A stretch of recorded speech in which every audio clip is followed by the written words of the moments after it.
In Bohol's heart, where winds weave tales of nature's desires, Dompor Farms and Nature Park unfolds as a saga of innovation.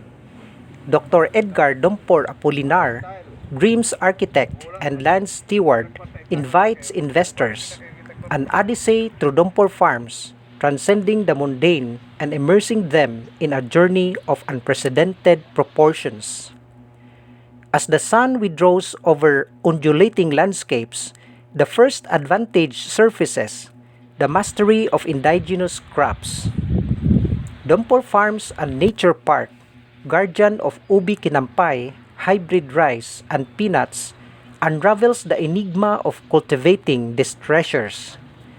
It transforms into an authentic odyssey, a fortress against imitation, transcending agriculture into a realm where rice terraces, skywalks, indigenous cottages, and swimming pools interlace to form a sanctuary more enchanting than a mere flower park.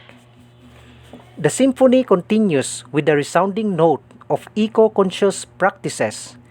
Dompor Farms and Nature Park becomes a harmonious melody resonating with environmentally attuned souls.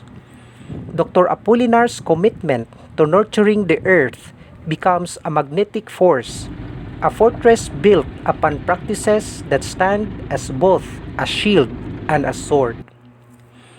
Local community integration becomes the heartbeat, a bond forged in the fires of community relationships.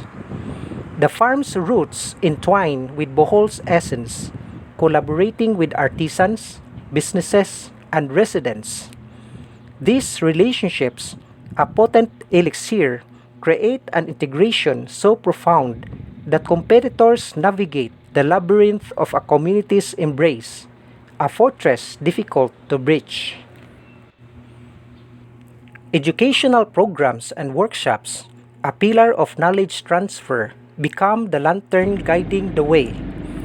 The Nature Park, a sanctuary of learning, offers hands-on experiences and wisdom on sustainable farming practices, a beacon of enlightenment that stands tall, a fortress built upon the collective knowledge of Earth's custodians. Beneath the sunset canopy, the advantage of a picturesque natural setting takes center stage.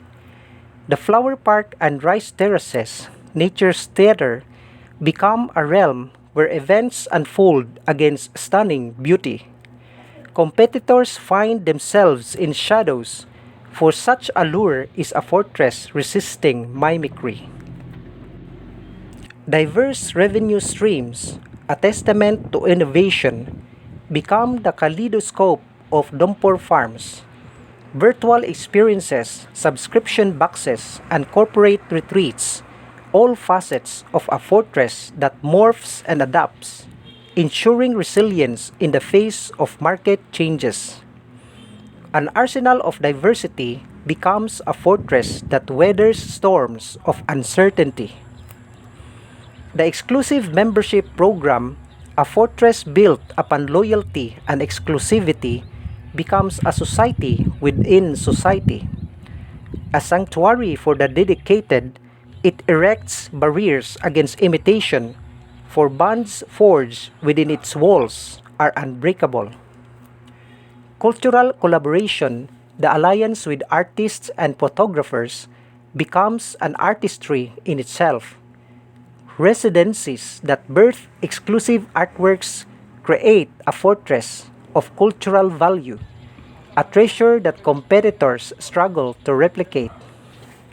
Green event venues, where sustainability is the guiding principle, become the last bastion. Weddings and events become eco-friendly symphonies, and Dompor Farms stands as the fortress where such harmonies find their resonant home.